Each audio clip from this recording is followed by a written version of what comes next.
Dragon Slayer é uma academia que existe no jogo que nosso garoto mais ama jogar. O jogo tem aquele clima típico onde você luta para se tornar um grande caçador de monstros e servir à humanidade, exterminando toda a ameaça que vem desse mundo infestado de criaturas. Ao derrotar monstros e completar missões, dá para melhorar o personagem do jogo e transformá-lo numa força capaz de rivalizar com os próprios deuses. E é exatamente isso que o nosso garoto adora nesse jogo. Ele tá se matando de jogar, subindo seus heróis a níveis que ninguém nunca viu antes. Depois de literalmente levar 1000 NPCs a um nível S, o sistema lhe oferece uma missão especial e exclusiva que até agora só ele conseguiu acessar. Com a missão marcada como EX Rank, já dá pra imaginar que o loot que ele vai pegar vai ser EX Rank também. Isso parece ser muito vantajoso, já que ele vai poder melhorar seus heróis a um nível 8, principalmente porque até agora o mais alto que podia chegar era o S. Quando ele começa a missão, se vê de repente dentro do jogo da Dragon Slayer Academy. E diferente de muitas histórias de transmigração, esse cara nem fica chocado ou confuso com o que aconteceu. É como se ser puxado pra dentro de um jogo fosse uma coisa normal de acontecer toda terça-feira. De qualquer forma, ele confere suas estatísticas. E, como esperado, tudo está zerado. Nenhuma habilidade, sem traços, sem equipamentos, literalmente nada. Aí aparece outra mensagem do sistema. Ele recebeu algumas habilidades especiais e exclusivas por ser sua primeira transmigração pro jogo. Não tem muito detalhe sobre o que essas habilidades fazem, mas ele espera descobrir logo. Ele tá torcendo para que essas habilidades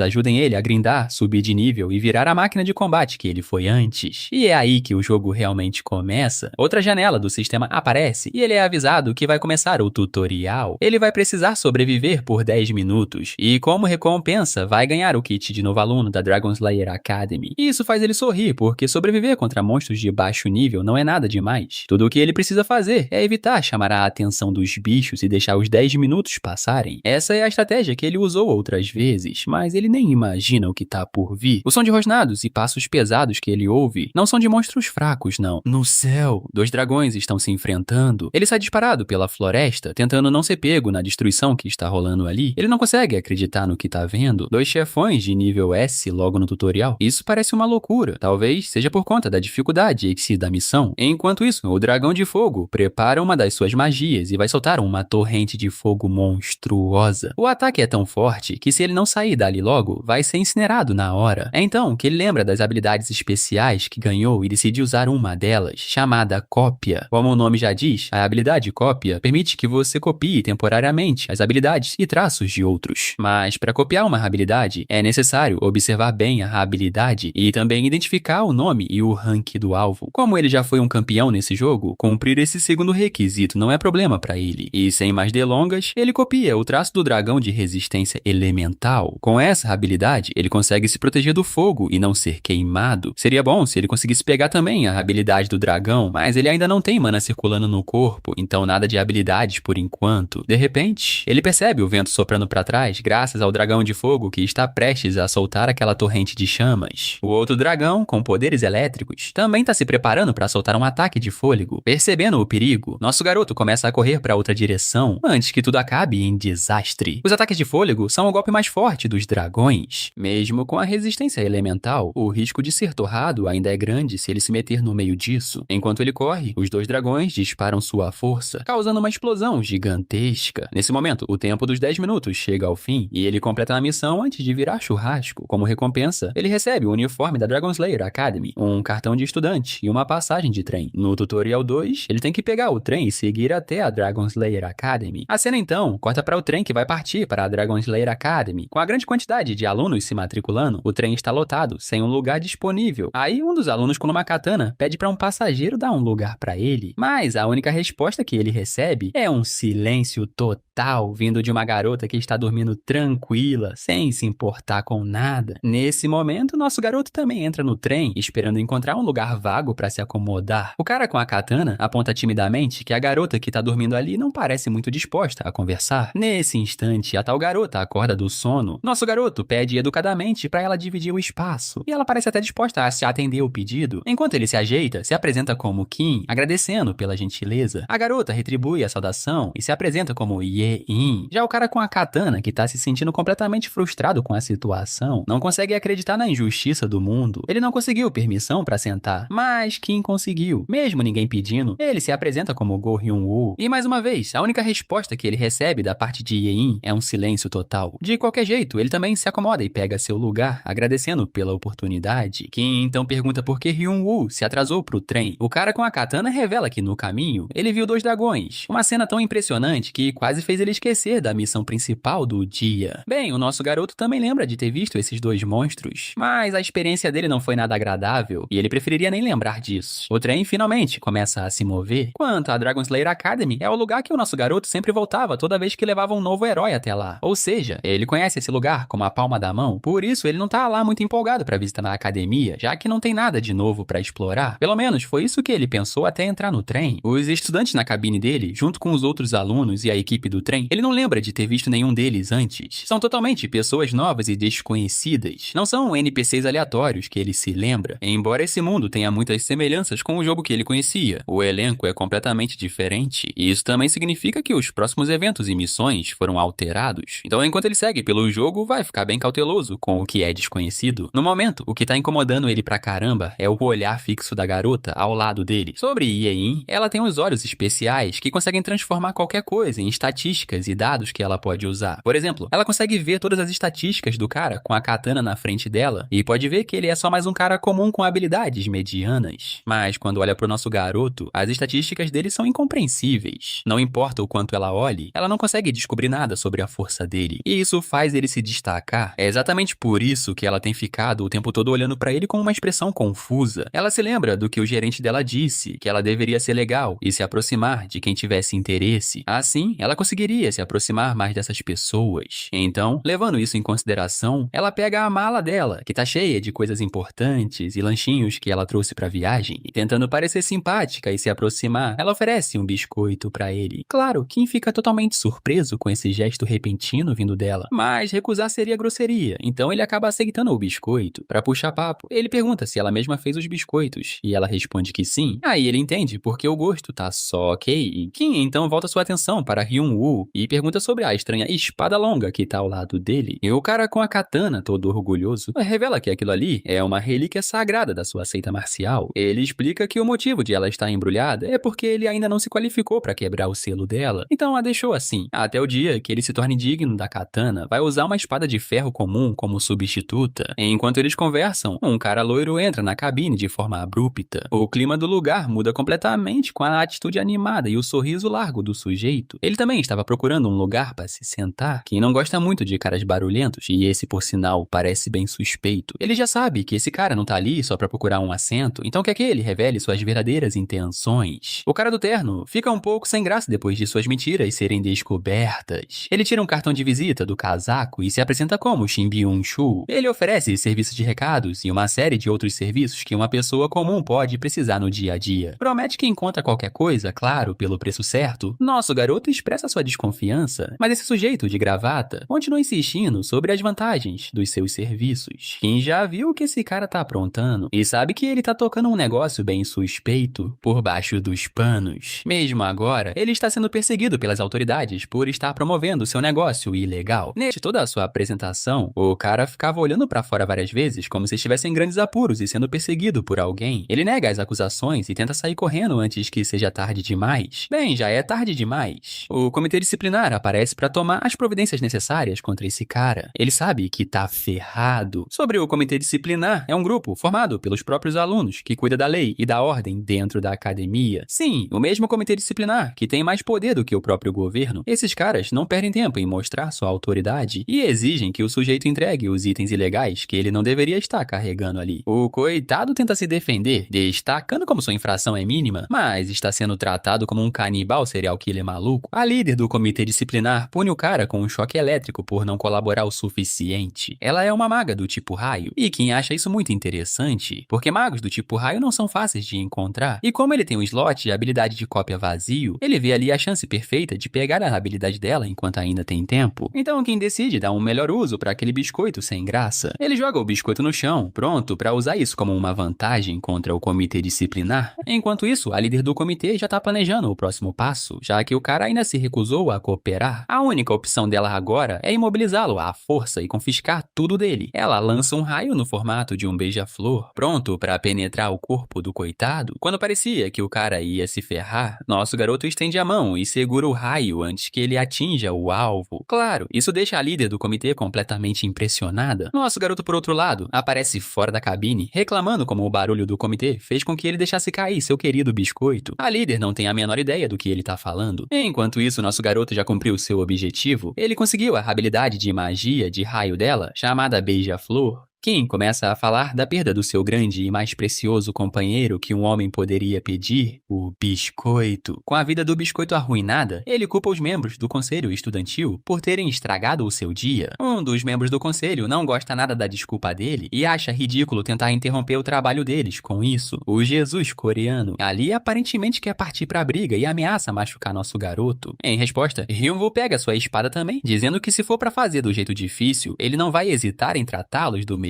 jeito. Ambos ficam ali se encarando num clima de tensão, esperando quem vai tomar a iniciativa. Decidindo resolver as coisas de forma diplomática, a líder do conselho impede o impulsivo subordinado e oferece um cupom de sobremesa grátis pela perda irreparável de Kim. Nosso garoto, rapidamente satisfeito com a troca, deixa Byung-chul sozinho novamente. Pra ser sincero, ele nunca quis mesmo salvar o cara, ele só queria copiar a habilidade de raio dela. Agora que conseguiu, ele tá com tudo o que precisava. Um slot de habilidade e um de traço preenchido.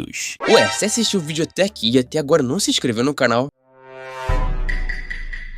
Que isso, mano, você tá vacilando, hein? Bora, meu filho, se inscreve aí pra gente bater 100k de inscrito. Vai me deixar muito felizinho, hein? Momentos depois, a presidente do conselho pega o item que Byung-chul aparentemente roubou. Na verdade, é uma peruca roubada de um dos atendentes da estação. Já que Byung-chul é um cara obcecado por dinheiro, ele acabou fazendo uma brincadeira de comissão. Até quem acha que esse é totalmente o erro do cara. Ao sair, a garota bonita avisa nosso garoto pra ter cuidado com Byung-chul e seus esquemas, se ele quiser que nada de ruim aconteça.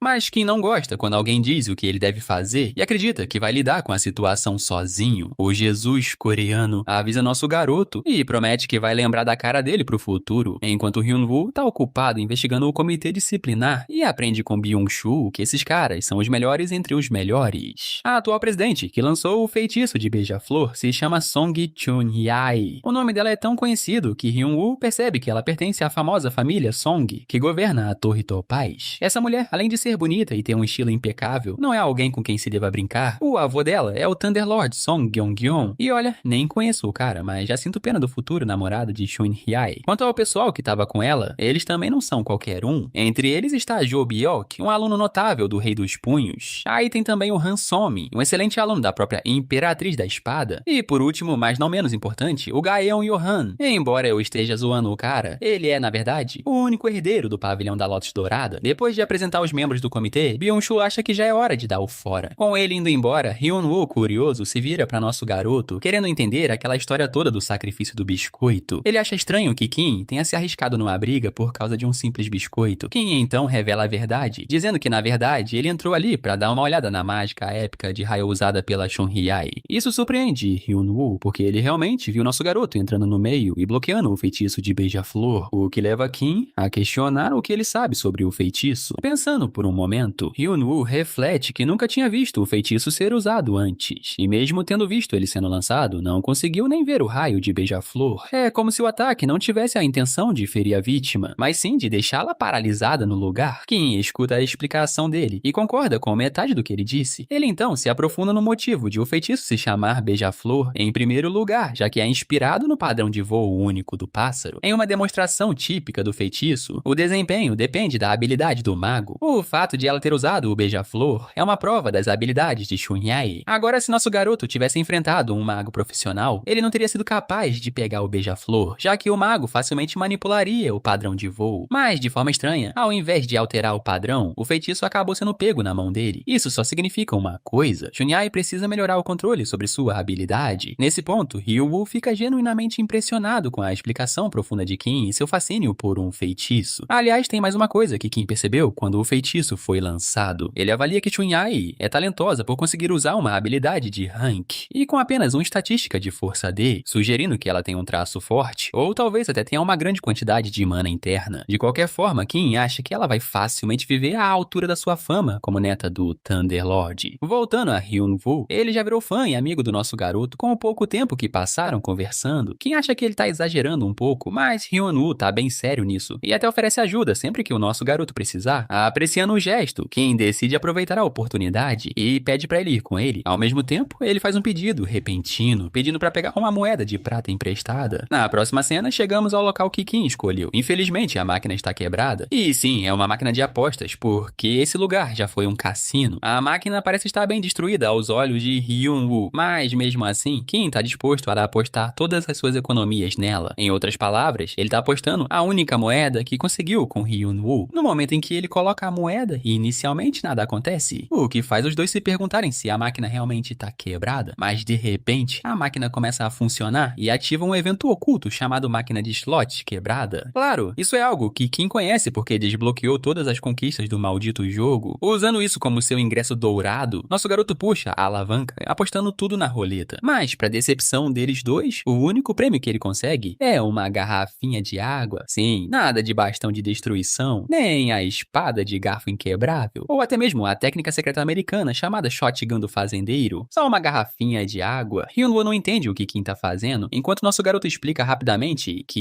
isso que estão fazendo é uma violação direta das regras da academia, porque pegar qualquer item da máquina é considerado errado. Isso faz Hyun-woo perceber que ele tá basicamente ali só pra assistir, enquanto Kim tá usando a alavanca sem parar pra tentar conseguir alguma coisa da máquina. Ele também suspeita que eles não vão ser pegos, já que o comitê geralmente não passa por ali. E bem, podemos só adicionar isso a uma famosa frase de despedida, antes de um documentário de morte, porque apenas um segundo depois, o membro do comitê disciplinar, Seo-min, aparece rapidinho pra ver o que estão fazendo. Seo-min lembra eles das consequências de usar a máquina, o que resultará em deméritos. Claramente, a situação virou de cabeça pra baixo, fazendo que impedir pra Hyun-woo manter ela ocupada por um tempo. A garota fofa também lembra que o cúmplice de Kim vai ser punido por ajudar um aluno a violar as regras. Mas, pra decepção dela, Hyun-woo realmente não se importa de enfrentar as consequências. Na verdade, Hyun-woo saca sua espada, curioso pra testar suas habilidades contra o aluno da Imperatriz da Espada. Seo-min também se prepara pra luta e descobre o nome dele. Sem perder mais tempo com apresentações, Seo-min parte pra cima com uma investida poderosa logo de cara. O ataque pesado dela é bloqueado por Hyun-woo, que então tenta um contra-ataque, mas Seo-min desvia sem dificuldade. Depois de manter certa distância, Seo-min concentra energia na sua espada e dispara com uma velocidade impressionante. Ela se eleva no ar e usa todo o peso do corpo para um golpe descendente. A força do ataque é tão grande que Hyun-woo precisa usar as duas mãos para bloquear. Quem observa a luta, percebendo que Hyun-woo está bem limitado em termos de energia interna, o que dificulta o desempenho dele na batalha. Ao mesmo tempo, nosso garoto não quer que a luta acabe rápido demais, porque ele tá ali para aproveitar o show todo. Fazendo um gesto com a mão em direção ao espadachim, Kim lança um feitiço de amplificação, elevando o núcleo mágico de Hyun-woo de Rank I para Rank C, mas esse buff tem um tempo de duração de 1 minuto e um período de recarga de 1 hora. Esse único minuto é o que vai decidir a luta para Hyun-woo, que ainda tá tendo dificuldades para acompanhar a impressionante Seo-min. A batalha segue enquanto o tempo vai se esgotando, faltando apenas 14 segundos. Kim então reflete que as máquinas de slot geralmente são evitadas por causa da natureza do jogo de azar, mas há algo que nenhum dos jogadores sabe sobre elas. A característica secreta delas é, na verdade, um gatilho garantido de jackpot. Pense nisso como um sistema de piedade, como no gacha dos jogos. Inicialmente, os jogadores começam o jogo com 5 moedas, e agora é a quinta e última rodada de Kim. Dessa vez, ele tá super confiante, decidido a usar a moeda extra que pegou emprestada com Hyun-woo. Acontece que logo após a quinta rodada, a sexta rodada confirma o jackpot garantido. Não é nenhuma chance justa, é uma garantia de 100% de pegar a melhor recompensa. A máquina finalmente libera o melhor item que tem, que nesse caso é o cristal de gelo negro de Rank C. O cristal vem com um potencial risco de causar a morte do jogador, caso seja usado de forma errada. Enfim, a situação complica para nosso garoto, porque a vilã de cabelo azul está prestes a esfaqueá-lo por trás. No entanto, Kim estava preparado para isso, e sabia que seu confiável aliado ia intervir para ajudá-lo. Hyun-woo acaba desviando o golpe, mas a um custo, ele quebra sua espada de ferro. O tempo do feitiço se esgota, mas para o choque e horror de Seo-min, esse homem literalmente bebe o cristal de gelo negro, mesmo depois de ler o aviso, e imediatamente o sistema aplica o status de congelado no corpo dele. Como você pode imaginar, nosso garoto começa a engasgar como aquela aquela cena satisfatória onde o Joffrey é envenenado em Game of Thrones. Mas, curiosamente, no caso do nosso garoto, o status de congelado continua se aplicando e se removendo, criando um loop interminável. E apenas um segundo depois, Kim se levanta como se nada tivesse acontecido, deixando tanto Seomin quanto Hyun-woo boquiabertos. Logo depois dessa cena, Hyun-woo pergunta o que ele tomou da garrafa e Kim responde que era um elixir de reposição de mana. Agora, vamos falar mais sobre essa peculiar sexta rodada da máquina de slots. Ao ser usado, ela libera o cristal de gelo negro, mas esse item é mortal para a maioria dos iniciantes que o encontram, resultando numa morte horrível. É tão mortal que um pedaço menor do que uma unha seria o suficiente para congelar todo o seu corpo numa estátua. Basicamente, pense nisso como a habilidade de petrificação da medusa, mas dessa vez você está consumindo sua própria morte. Por mais mortal que seja, quem explica que ele é uma exceção à regra? Por quê? Porque ele tem resistência elemental S-Rank. Lembra daquela habilidade que ele obteve com o dragão S no tutorial? Por causa disso, o corpo dele entrou num loop interminável de aplicar e remover o status de congelado, anulando completamente o efeito. Mas não é só isso, ele também ganha fácil acesso à enorme energia depois de consumir os cristais. Quanto a como ele lidou com um membro do comitê, ele usou suas habilidades de manipulação e convencimento ao máximo, enganando-a com uma explicação falsa. De qualquer forma, Hyun-woo ficou bastante satisfeito por poder ajudar nosso garoto, porque também deu a ele a chance de testar suas próprias habilidades contra o aluno da Imperatriz da Espada. Kim agradece, porque ele não teria conseguido fazer a sexta rodada sem a ajuda dele. O espadachim está completamente intrigado com a habilidade de amplificação que Kim usou durante a luta. No entanto, nosso garoto recusa e explica que não pode usar a habilidade a qualquer momento, o que é verdade por causa do fator de recarga. A explicação de Kim é justa, já que até Hyun-woo entende que uma habilidade poderosa como aquela deve ter suas próprias limitações. A Yein, que estava quase dormindo, mal consegue entender o que eles estão falando. E falando nisso, o trio tá prestes a chegar no destino deles, a Ilha Dungeon, que é a estação final do trem. A Ilha Dungeon é famosa pelo enorme número de masmorras que tem, e antigamente era um lugar cheio de criminosos sem nenhum respeito por lei. Mas tudo mudou quando o Dragon Slayer, o primeiro e mais memorável herói, fez sua marca na ilha. Primeiro, ele cuidou de todos os criminosos, depois conquistou todas as masmorras sozinho, e por fim, construiu uma cidade usando a ilha como base. Essa cidade acabou sendo a fundação da Dragon Slayer Academy, o lugar que fomenta o crescimento de guerreiros incríveis. Ao chegar na instituição, Hyun-woo fica impressionado com a atitude da multidão. O lugar está lotado de alunos de todas as origens possíveis. Inesperadamente, o trio acaba esbarrando em Chun-Hye, a líder do comitê, que quer ver nosso garoto de volta no escritório dela. A cena corta para a reunião na sala do comitê, um lugar de interrogação tão temido que quem entra ali nunca sai do mesmo jeito. O interrogatório começa com o comitê fazendo um check-up no corpo de Kim depois que ele consumiu os cristais. Claro que nada aparece, porque o status de congelamento já não tá mais ali. Isso faz o comitê duvidar da legitimidade do item proibido. O interrogador Sehun, que é o chefe do departamento de interrogatórios, deixa claro que se Kim desobedecer o conselho, vai ser punido devidamente. Mesmo que ninguém tenha se machucado dessa vez, eles não vão ser lenientes se ele acabar ali uma segunda vez. Com isso, a reunião termina deixando a líder do comitê desapontada. A situação toda parece meio suspeita desde o começo. Eles não entendem a intenção do nosso garoto de usar a máquina se ele não estava querendo pegar o item proibido. E ainda tem o fato de que ele consumiu o item na frente deles, mas no final, não apareceu nada no relatório do scanner. Pelo que ela observou, Chun-Hye acredita fortemente que o suspeito obteve algum tipo de habilidade legal, e ela sugere verificar as habilidades dele com algo chamado lupa. Sehun concorda que eles poderiam fazer isso, mas destaca os problemas que surgem quando nada aparece como consequência. Chun-Hye rapidamente percebe sua falha e se desculpa, enquanto o superior dela diz pra ela lidar com a situação com paciência. Ele também recomenda que ela se apresse pro evento de boas-vindas, ou vai perder. Na próxima cena, vemos nosso garoto voltando pro grupo dele, entre os outros calouros. Ele acabou de completar o tutorial número 3 ao chegar na cerimônia a tempo, o que o recompensa com algumas moedas de prata e um bilhete de seleção de arma. Mesmo sendo classificado como Rank E, é melhor do que não ter nada. Com isso, ele também garante um bom retorno das moedas que perdeu. A cerimônia de boas-vindas começa rapidamente, mas não tem uma grande impressão. O cara que vem representar a escola parece um junkie de nível baixo, que parece estar sendo pago pra falar. Aparentemente, esse cara já foi o líder da equipe principal. Por tradição, o diretor da academia sempre é escolhido entre os heróis aposentados que serviram na linha de frente. Na sua época de ouro, esse mesmo cara segurava uma espada de luxo e estava no topo entre os outros heróis. Então, apesar da aparência, o cara é bem forte. É engraçado que ele é infame por ter sido rejeitado por uma certa santa, e alguns suspeitam que isso tenha acontecido recentemente também. Acho que agora entendi o porquê dele parecer do jeito que parece. Ele ele está em guerra com o imbatível Friend Zone. Enfim, o diretor começa a falar, dando boas-vindas aos novos alunos da academia. Ele fala sobre a fundação da academia, que, como o nome sugere, é criar heróis para derrotar dragões e ajudar a treiná-los para se tornarem verdadeiros caçadores de dragões. O primeiro herói daquela época enfatizou a palavra caçador, porque ele queria que cada aluno entendesse a importância de se tornar um, e Kim entende que isso é para ser um anúncio de boas-vindas, mas caramba, a fala dele é tão longa e cansativa que metade dos alunos já está dormindo. Vou fazer um favor para vocês e pular o interminável discurso. Finalmente, chegamos na parte em que esse cara finalmente termina o discurso. A cerimônia se encerra e a única pessoa animada como um cachorro é o Hyun-woo, que acha aquilo uma experiência significativa, enquanto qualquer pessoa normal, como nosso garoto, mal conseguiu aguentar. Parece que o espadachim já se acostumou com essas longas sessões de fala, provavelmente por causa dos discursos intermináveis do seu antigo mestre. Enfim, a cerimônia chega à sua segunda fase, quando os alunos são lembrados da lista atualizada de itens proibidos para o ano. Se alguém for encontrado com esses itens, vai enfrentar as consequências. Além disso, os novos alunos vão ser testados no nível mais baixo de uma masmorra para evitar riscos futuros. O instrutor Quatro Olhos dá ênfase à importância de manter um ambiente seguro para todos e lembrar a todos de seguir as regras. Com isso, a cerimônia finalmente chega ao fim. Os alunos mal podem acreditar que a eterna e interminável fala acabou. E imediatamente, Byung-chul encontra o trio e oferece ir comer com eles. Além disso, parece que o cara arranjou uma nova tatuagem, provavelmente por ter irritado a fofa besta no fundo. De qualquer forma, Byung-chul diz pra eles comerem bem, porque a partir de amanhã, as vidas deles vão mudar com a primeira aula. Naquela mesma noite, Hyun-woo e Kim descobrem, para sua surpresa, que vão ser vizinhos de dormitório a partir de agora. Nosso garoto rapidamente entra no quarto para se acomodar, mas ele não pode se permitir o prazer do sono ainda. Em vez disso, ele se senta na cama numa postura meditativa, concentrando todos os seus esforços para acumular mana e construir um núcleo. Agora, é hora de falarmos sobre o conceito de um motor de poder. Para usar qualquer habilidade que precise de mana, é necessário ter um núcleo. Na realidade, nosso garoto nunca criou um antes, mas como ele jogou esse jogo mais vezes do que pode contar, ele conhece bem a teoria. Além disso, ele já imbuiu um cristal de gelo negro com sua mana, então isso é um bom começo para ele. A perspectiva corta para Hyun-woo, que também parece estar em uma posição meditativa, refletindo sobre sua luta contra a incrível So-min. Ela tem sido sua verdadeira oponente por um bom tempo, e embora ambos tenham segurado boa parte da força durante o duelo, o resultado seria bem mais difícil de concluir em uma luta real. Na verdade, quando Kim apareceu e deu o buff no núcleo do espadachim, ele fez com que o cara sobrevivesse bem mais tempo do que deveria. Em outras palavras, Hyun-woo vê nosso garoto como um mestre. Essa impressão se mantém constante em todas as interações que ele tem com Kim. Não só ele mantém uma calma impressionante, mas também tem uma cabeça afiada para ver através de qualquer situação. Por isso, Hyun-woo está em um dilema, se perguntando se pode realmente confiar nele e pedir sua ajuda. No entanto, ele logo chega à conclusão de que não é certo transformar isso em um relacionamento transacional com seu primeiro amigo. Em vez disso, ele decide priorizar o desenvolvimento de suas próprias habilidades. E isso nos leva ao dia seguinte, na sala temporária de aula. Os alunos estão todos reunidos, conversando, e a Yein finalmente chega também, apesar dos colegas de grupo acharem que ela ia se atrasar bastante. Surpreendentemente, a sala de aula não tem nenhum professor por perto. A aula já começou, mas ainda não aparece ninguém para tomar o controle, o que dá a impressão de que o professor não é muito pontual. Finalmente, alguém entra na sala, fazendo os alunos se animarem primeiro, mas depois se horrorizarem no momento seguinte. Sim, você entenderia a reação deles se visse a cara desse cara. Com uma aparência de assassino que acabou de escapar da prisão, o professor se apresenta como o tutor da turma, Lee Sudok, e imediatamente ele chama uma de suas alunas e pede que ela revele seu nome famoso. A menina, apavorada, rapidamente diz que ele é conhecido como o caçador de vilões. Ela erra e tenta de novo, chamando-o de o açougueiro humano, outro de seus apelidos. Enquanto isso, nosso garoto está refletindo sobre sua compreensão da situação. Vamos fazer um zoom e focar no mundo da academia. Esse lugar é o único refúgio onde inúmeros heróis S e Hank são forjados com habilidades que quebram limites. Claro, alguns acabam se tornando pessoas horríveis e se tornam vilões para cumprir seus próprios objetivos. Sudok, o professor deles, é, na verdade, um caçador que rastreia essas pessoas e as espanca até a morte. Em outras palavras, esse cara é a definição de aura, porque ele sai por aí derrotando vilões perigosos apenas por esporte. Na verdade, ele ganhou esse nome porque é mais famoso por matar vilões do que por capturá-los. Sudok deixa claro que ele não queria se tornar professor, só aceitou o cargo por insistência do diretor. Ele é alguém com quem ninguém quer mexer e é conhecido por sua execução perfeita. E com essa tarefa de ensinar, ele pretende fazer o mesmo com seus alunos. O cara tá tão obcecado por perfeição que ele ameaça matar os alunos se eles falharem nas provas. Assim, que melhor motivação do que ter sua vida literalmente em jogo? E iniciando sua primeira aula, Sudok explica o sistema de notas da escola. Primeiro, os critérios do exame escrito representam 30% da nota final. Então, além disso, tem a pontuação comportamental, que representa 10% da nota, sendo um bônus por se comportar bem. Claro, essa mesma pontuação pode cair facilmente para 0% se os alunos não forem cuidadosos e afetarem sua nota geral. Sudok, de forma sarcástica, diz que vai garantir que fique de olho em cada um deles, para ver se pelo menos alguns dos alunos conseguem sobreviver até a formatura. A seguir, ele fala sobre os exames práticos, que vão envolver 2 sessões, missões em masmorras e batalhas de jogador contra jogador. Como o nome sugere, os alunos vão ter que conquistar masmorras e depois enfrentar uns aos outros para marcar pontos. O critério de ranqueamento será baseado em como os alunos se saem em relação aos outros. Resumindo, com 3 sessões que compõem 90% da nota e a sessão de atitude que representa os últimos 10%, a avaliação total chega a 100%. Com os critérios de pontuação resolvidos, o professor não perde tempo e leva os calouros até a arena. Lá já estão acontecendo várias lutas. Lembra do que Byung-Chul estava tão empolgado ontem? As batalhas de jogador são o que ele queria dizer. As regras do combate são conhecidas por mudarem de acordo com o ambiente. Para esse evento específico, a regra é classificada como morte súbita, mas não é literalmente uma morte. Isso significa que o duelo continuará até que a barra de vida de um dos oponentes chegue a 0, ou até que um deles não consiga continuar a luta. Eles também podem se render, e há um limite de tempo de 5 minutos para cada batalha. Se nenhum dos combatentes conseguir resolver o duelo dentro desse tempo, a luta termina empatada ou é decidida por um juiz. Byung-Chul também diz que os participantes vão enfrentar 3 oponentes aleatórios do mesmo ano, ganhando 300 pontos por cada vitória. Mas e a penalidade por perder ou empatar? Kim rapidamente diz que não há marcação negativa, mas ninguém vai ganhar recompensa de participação se isso acontecer. De repente, uma notificação do sistema aparece, alertando Kim sobre uma missão secundária relacionada ao exame de colocação. Nosso garoto é obrigado a participar e obter um resultado médio no exame, o que significa vencer ao menos um de seus oponentes. Se ele completar a missão com sucesso, a recompensa será um slot extra de cópia. Para ser sincero, essa é uma missão bem conveniente de acordo com os padrões de Kim, porque uma vitória e uma pontuação média nas missões de masmorra não são difíceis de alcançar. Porém, algo ainda mais importante para ele é a oportunidade de aprender sobre as habilidades dos outros alunos, porque aqui ele vai ser capaz de identificar talentos excepcionais que poderá usar mais tarde em sua busca para criar heróis de nível Ace. Se não for isso, ele pode simplesmente copiar as habilidades ou traços dos outros e usá-los a seu favor. Poucos momentos depois, o locutor chama o nome de nosso garoto junto com o de seu oponente para entrarem no campo de batalha. E imediatamente, Kim vê a beleza de cabelo escarlate, que representa a Torre Rubi, uma especialista em magia do fogo. Eles são conhecidos por seu alto poder de dano, o que também é a razão pela qual Kim adorava jogar com eles quando jogava o game. No entanto, agora essa garota vai se tornar sua cobaia para os próximos 5 minutos. Aliás, ela está um pouco desapontada por ter que enfrentar um cara sem nenhuma reputação. Para ela, ele é apenas mais um ninguém, e ainda por cima, ele tá carregando um bastão de terra miserável, que honestamente parece mais um tubo de velhinho. Ela fica até ofendida por ele estar trazendo um bastão de rank tão patético. Com essas observações, ela conclui que seu oponente definitivamente não é da Torre Esmeralda, o que também implica que ele não é um mago especializado em terra. Isso faz ela se perguntar se o objetivo dele é usar magia de suporte com o bastão. Ela começa a teorizar sobre o uso do bastão dele enquanto a luta se inicia. Yan Hua o trata como um mago de suporte e prepara uma poderosa habilidade de combustão, decidindo acabar com a luta em um único movimento. Assim que ela lança sua habilidade, a audiência fica encantada com a performance dela representando a Torre Rubi. No entanto, para a surpresa total de Yan Hua, a barra de vida de seu oponente permanece intacta. É verdade que ela não esperava matar ele de primeira, mas o fato de não conseguir nem arranhar o cara é completamente insano. Quando a fumaça se dissipa, nosso garoto sorri confiantemente enquanto ela fica confusa. A luta começa de verdade e Yan Hua já está com a pulga atrás da orelha, se perguntando por que seu ataque não funcionou, pensando que seu oponente deve ter usado a habilidade de Dispel. Ela muda de estratégia e decide lançar um feitiço que não pode ser bloqueado por nenhuma técnica de Dispel. O que ela faz é lançar uma coluna de chamas explosivas ao redor dele, forçando seu oponente a escolher com cuidado suas opções, já que qualquer erro poderia ser fatal. Mas, para a surpresa dela, nosso garoto permanece completamente ileso. Isso mesmo, olha ele ali, de pé, majestoso, sem nem suar. Isso deixa Yan Hua tão furiosa que ela lança sua terceira habilidade, invocando um feitiço poderoso chamado Pilar de Fogo. O ataque vai direto para a cabeça de Kim e explode em uma tempestade de chamas no impacto. A grande coluna de fogo choca a plateia, impressionando impressionando todos mais uma vez com o poder de uma representante da Torre Ruby. No entanto, as coisas não são tão conclusivas quanto parecem, porque, mais uma vez, Kim aparece completamente ileso. Durante todo o tempo, ela confiou nas habilidades da Torre Ruby, mas nada estava sequer arranhando sua barra de vida. Em resposta, nosso garoto finalmente faz seu movimento, usando a mesma técnica do beija-flor que ele aprendeu com Chun-Hye. Claramente, Yanhua não esperava um feitiço de raio sendo usado por um mago de suporte. Ela consegue desviar do pássaro inicialmente, mas Kim habilidosamente altera sua trajetória, atingindo-a por trás. Sim, ele acabou de dar um backshot carregado com eletricidade nela. De joelhos, Yanhua sucumbe ao efeito de paralisia do feitiço beija-flor. Com o duelo chegando à sua conclusão definitiva, nosso garoto sugere que eles terminem a luta. Ele acha que vai ser péssimo para ela se ela acabar revelando todo o seu arsenal para o resto da plateia. Isso vai prejudicar bastante suas próximas lutas. Apesar das palavras condescendentes de Kim, Yanhua decide aceitar a derrota, deixando a plateia completamente surpresa. As expectativas deles foram completamente subvertidas, como aquele final terrível de Game of Thrones. Enfim, Kim não gosta do fato de ter atraído tanta atenção logo na sua primeira luta, então ele decide ser mais cauteloso a partir de agora. Para sua surpresa, ele é chamado novamente para a próxima luta, sem nem ter tempo de descansar. Dessa vez, Chun-Hye vai ser a oponente de nosso garoto. Sim, a mesma garota estilosa e chefe do comitê disciplinar do primeiro ano. Ela tá mostrando sua aura, mas mais importante, ela tem uma pendência a resolver com Kim. Ele olha para ela por um momento e, para surpresa dos planos dela, ele se rende antes mesmo da luta começar. Sudok fica confuso com a retirada repentina dele, enquanto Kim simplesmente diz que não está mais em condições de lutar, mesmo que o professor sugira que ele aumente sua pontuação no exame. Nosso garoto não dá a mínima, já que ele já conseguiu a vitória que queria. Ele também faz uma desistência completa para sua terceira luta, marcando suas segundas e terceiras derrotas, o que deixa a neta do Thunderlord ainda mais irritada. Ela grita com ele, chamando-o de patético e com um coração fraco, ao contrário de seu avô, que sempre a aconselhou a lutar com resolução. Falando no avô dela, Kim lembra que ele já foi o monarca do trovão em algum momento. Ele sente a sombra dele na postura de Chun-Hye. Em qualquer outro contexto, o conselho dela até seria útil, mas no caso dele, não significa nada, e ele não se importa. Nosso garoto simplesmente se vira e sai, mantendo a mesma postura, entregando a vitória para ela. Chun-Hye aceita relutantemente o resultado, mesmo achando isso extremamente decepcionante. Antes de sair, nosso Ragebaiter 9000 diz a Chun-Hye para também enviar o cupom de sobremesa que ela prometeu. Esse comentário sarcástico a deixa tão irritada que é um milagre ela não explodir. Não podemos dizer o mesmo sobre o próximo oponente dela. Yan Ji-hong aparece na arena esperando uma luta legal contra alguém da Torre Topázio, mas ele não tinha ideia de que pegou a Lady Lightning em um péssimo momento. O resultado? Bem, ela literalmente destrói o corpo dele com o raio de Zeus. E em apenas um segundo de batalha, a luta já termina. As queimaduras no corpo do oponente são bem graves, o que só aumenta a aura aterrorizante dela aos olhos de Byung-chul, que acha que Kim tomou a decisão excelente de ficar bem longe dela, desistindo da luta. Ironia do destino, ela está olhando pra ele com um olhar matador, com tanta intensidade que até Byung-chul não consegue deixar de perceber. Mas nosso garoto não liga, ou talvez ele seja tão ignorante que nem percebe. Ele tá impressionado com a estreia dela como neta do Thunderlord. Enquanto isso, o resto da plateia já está de saco cheio com a forma como Kim desistiu de sua segunda e terceira lutas. Eles estão começando a achar que a única razão pela qual ele sobreviveu contra Yanhua foi pura sorte. E essa é exatamente a imagem que nosso garoto quer passar. Então, embora falar mal normalmente seja algo ruim, no caso dele, é algo positivo. De qualquer forma, Chun-Hye está escalada para sua terceira e última luta, mas dessa vez ela vai enfrentar a Bella Seo Ye-in, também conhecida como filha do John Wick coreano. Para surpresa de todos, Ye-in acabou se tornando uma duelista de pistolas. Essa luta promete ser algo digno de assistir, porque os Gunners tipicamente têm uma vantagem única quando enfrentam magos. As pessoas começam a achar que talvez Chun-Hye vai perder esse duelo depois de tudo, mas nosso garoto acha que ainda está muito incerto, então eles vão ter que esperar para ver como as coisas se desenrolam. Para deixar tudo mais interessante, Kim se oferece para fazer uma aposta para determinar o vencedor, apostando 5 moedas de prata. Sendo o ratinho ganancioso que é, Byung-chul aceita imediatamente a aposta. A luta entre a resoluta neta do Thunderlord e a misteriosa e impassível duelista finalmente começa, e ainda aproveita a vantagem disparando inúmeras balas amplificadas. Como esperado de Chun-Hye, a garota rapidamente bloqueia as balas sem muita dificuldade. As coisas estão indo exatamente como Kim previu, porque ele entende totalmente que o pool de mana de Chun-Hye é excepcional. O que ela faz a seguir é conjurar várias habilidades de beija-flor. Os pássaros avançam em direção a Ye-in, que ainda está se concentrando em disparar seus tiros. A atiradora consegue desviar de 2 dos pássaros. Mas assim como nosso garoto, Chun-Hye comanda e controla os pássaros, alterando sua trajetória e atacando Ye-In por trás. Infelizmente, um dos pássaros a atinge no rosto, deixando-a atordoada instantaneamente e fazendo Ye-In cair no chão. Claro, não foi um golpe direto, porque se tivesse sido, o efeito de atordoamento teria acabado com a luta ali mesmo. Ainda assim, Kim diz que isso retardou os movimentos de Ye-In, e com o primeiro pássaro eletrificando Ye-In, é óbvio que ela não vai conseguir desviar do próximo ataque. Então as coisas estão seguindo exatamente como nosso garoto previu, levando à vitória de Chun-Hee. Mas então vem um elemento surpresa. A badass Ye-In lança uma granada de fumaça para confundir a oponente, fazendo a fumaça cegá-la. Isso é uma tática interessante que surpreende Kim, porque qualquer outra granada não teria afetado Chun-Hee. Com a fumaça cobrindo sua visão, a batalha ficou complicada para a maga do raio. E é aqui que Ye-In pode finalmente usar sua vantagem. A atiradora mira e acerta um tiro direto nas costas de Chun-Hee. Um golpe certeiro. À primeira vista, parece que o ataque realmente a atingiu, mas, felizmente, Chun-Hee havia lançado uma barreira defensiva no último segundo e ainda se encontrou desprevenida. Ela percebe que está em grave perigo nesta situação, enquanto a atiradora rapidamente se posiciona para disparar outro tiro. Curiosamente, Byung-Chul aponta que Ye-In deve ser algum tipo de filha rica de milionário, porque ela está realmente usando uma capa de invisibilidade como parte de seu equipamento. Não só isso, ela sacou um rifle épico para causar mais dano também. Um tiro do rifle é tão ameaçador que Chun-Hee não arrisca bloqueá-lo. Ela só consegue desviar por poucos centímetros. No momento, as barras de saúde de ambas estão aproximadamente iguais, e já se passou metade da duração da luta. O problema com a capa de invisibilidade é que Chun-Hee não consegue ver a oponente. Ela está ficando desprevenida toda vez que Ye-In dispara outro tiro, o que é exatamente o que a atiradora faz ao atacar por trás novamente. No entanto, desta vez, Chun-Hee prepara uma tática própria. Graças à sua barreira, ela consegue rastrear a trajetória da bala de mana, o que ajuda a localizar a posição exata de Ye-In. No pequeno espaço de tempo que ela tem, a determinada maga do raio libera uma onda de eletricidade no chão, fazendo com que ela se dirija para Ye-In, forçando-a a saltar para longe. Apesar de ter escapado do ataque inicial, ela está em apuros porque Chun-Hee já a marcou como alvo. E aí vem o fato de que a atiradora não vai ser capaz de desviar do próximo ataque enquanto está no ar. O beija-flor rapidamente chega até Ye-In, atordoando-a com um golpe direto. Infelizmente para Chun-Hee, o momento em que o ataque conecta é exatamente quando o tempo da luta se esgota. Mesmo que Ye-In caia no chão com a barra de saúde mais baixa que a de Chun-Hee, a luta acaba. Byung-Chul fica chocado, enquanto Kim parece tranquilo porque depois de ver as habilidades da líder do comitê, ele pode afirmar com confiança que ninguém pode derrotá-la em um voo direto. Por padrão, como Chun-Hee tem mais saúde, ela é considerada a vencedora. Ao mesmo tempo, ele acha as habilidades de Ye-In bastante impressionantes por ter durado tanto tempo. Quanto à aposta, o pobre Byung-Chul acaba perdendo e entrega as moedas, mas ele quer apostar novamente imediatamente para recuperar o dinheiro. Nosso garoto percebe que esse cara é viciado em apostas, então recusa a oferta. De volta à arena, nosso garoto tem que enfrentar seu próximo oponente, o discípulo do Rei dos Punhos, Joe Bioki. Como essa luta parece interessante, Kim concorda com a aposta e conclui que o Rei dos Punhos provavelmente vai vencer. Byung-Chul acha que nosso garoto é muito implacável com seus próprios amigos para dizer algo assim, mas Kim está apenas falando os fatos. Claro, o viciado em apostas não entende o ponto dele, mas Kim expressa que ele vai entender isso em breve. Vamos ver agora a perspectiva de Hyun-Woo, que sabe que seu amigo está assistindo. Desta vez, ele pretende mostrar suas melhores habilidades, embora saiba que será difícil. Ele saca a espada de ferro, enquanto seu oponente Bioki se pergunta por que ele se recusa a usar a espada nas costas. Infelizmente, Hyun-Woo expressa que não está preparado para isso por enquanto, mas o discípulo do Rei dos Punhos não se importa muito. Afinal, ele planeja dar tudo de si nessa luta. Com os dois lutadores se preparando para a batalha, o combate começa. Bioki parte para o ataque, esquivando-se do primeiro golpe do espadachim e rapidamente se posiciona para um soco potente. Até Hyun-Woo consegue perceber que os movimentos dele são de altíssimo nível. Aliás, aquele soco foi tão forte que Hyun-Woo conseguiu sentir todo o peso dele, mesmo depois de bloquear. Na verdade, seu corpo é lançado no ar pela força do impacto. Hyun-Woo entende perfeitamente a situação crítica em que está. Ataques normais não vão ser suficientes para ele durar nessa luta. Quanto ao seu oponente, Bioki se lança como um torpedo para outro golpe, enquanto o espadachim se prepara para terminar a luta com um único movimento. Usando sua técnica da espada do fluxo claro, ele se enfrenta contra os socos aprimorados de Bioki. Infelizmente, a realidade é decepcionante para Hyun-Woo, pois sua espada se quebra no impacto. Com sua arma fora de combate, o espadachim, ou melhor, o homem sem espada, rapidamente aceita a derrota. Ele até conseguiu deixar um pequeno corte no ombro de Bioki, que já está ansioso para o próximo encontro deles. A luta acaba exatamente como Kim previu, porque a espada de ferro é uma arma fraca demais para alguém com as habilidades de Hyun-Woo. Esse foi o primeiro pensamento que passou pela cabeça cabeça do nosso garoto quando ele viu o cara lutando no trem. Parece que Hyun-woo tem uma espécie de obsessão em quebrar suas espadas de ferro em cada luta em que entra. Byung-chul, por outro lado, sofre mais uma decepção. O pobre cara é deixado de lado por nosso garoto, que espera seu pagamento no momento certo. Como o Byung-chul está com poucas moedas de prata, Kim lhe oferece uma chance de pagar de outra forma. Nosso garoto insiste para que ele pague, oferecendo um bom pedaço de informação. Mais tarde naquele dia, eles compartilham o almoço juntos, porque o locutor anunciou que haverá um exame de colocação em uma masmorra após o intervalo. O trio se senta junto, enquanto nosso garoto fica impaciente com o idiota comendo tão devagar. Byung-chul termina seu sanduíche e pergunta o que ele quer. Então, Kim pergunta sobre os melhores desempenhos de todas as 4 facções. Byung-chul não se importa de compartilhar isso, acreditando que essas informações não são tão especiais assim. Vamos falar sobre as 4 principais facções e o que elas representam. Além do Conselho Estudantil, que é o grupo oficial da academia, existem 4 facções principais. A primeira é a Aliança Mourin, a segunda é a Federação dos Guildas, a terceira é a Sociedade da Torre Mágica e a última é a Ordem dos Cavaleiros. Não vou mentir, é como se fossem 4 universos diferentes, todos misturados em uma única escola. Quanto aos líderes de cada facção, o grandioso neto do Santo da Espada, Mo Yong-jun, comanda a Aliança Mourin. O representante da Torre Ruby, que comanda a Sociedade da Torre Mágica, é Hong Yeon-hwa. Sim, a mesma garota que foi derrotada pelo nosso garoto é uma membro de destaque de sua sociedade. Em terceiro lugar, temos a Federação dos Guildas, comandada pela druide Park Nari, famosa por seu gato com listras de tigre. Curiosamente, há outro membro em sua guilda que aparentemente esconde sua força. Por fim, temos o filho do Mestre da Espada. Pior que esse é literalmente o título de um menho aí. Eu não sabia que o Jin Henkendall reencarnou nesse universo. Enfim, Lee Sung-hyun representa a Ordem dos Cavaleiros como a 4ª e última facção. O line-up é bem impressionante de acordo com a lista que Byung-chul compartilhou. De repente, eles percebem que Hyun-woo não está em lugar algum. Byung-chul se lembra do presidente do clube e corre para procurar, deixando Kim se perguntando o que está acontecendo com o cara. Com ele fora, nosso garoto fica sozinho com a garota e ele sente que ela está extremamente isolada. Ele se sente mal por ela de alguma forma, então tenta iniciar uma conversa sobre os biscoitos que ela compartilhou com ele no dia anterior. Kim menciona que recebeu um cupom de Chun-Hee e então ele fica feliz em retribuir a gentileza com os biscoitos. O cupom se materializa em um delicioso bolo de mirtilo e Yeon-hwa aceita alegremente se juntar a ele. Enquanto comem o bolo, ela pergunta sua opinião sobre o duelo dela contra Chun-Hee e por que ele acha que ela perdeu. Kim responde rapidamente que as balas de mana normais simplesmente não conseguem atravessar barreiras de mana, o que torna realmente difícil para ela vencer contra uma maga com um pool de mana tão grande. Ao mesmo tempo, Kim acredita que se Yeon-hwa aprimorar seu talento para amplificar as balas, ela pode mudar o rumo da batalha. Claro, a atiradora não entende o apelo do treinamento de mana, e para surpresa de Kim, ele descobre que ela nunca fez nenhum treinamento de mana em sua vida inteira. Curioso, ele pergunta sobre o processo dela para conjurar as balas de mana, o que a deixa com uma expressão de confusão. Ficando ainda mais curioso depois de ouvir a resposta dela, Kim pergunta se ela realmente nunca treinou usando a habilidade de bala mágica, e a garota simplesmente nega, dizendo que nunca aprendeu isso.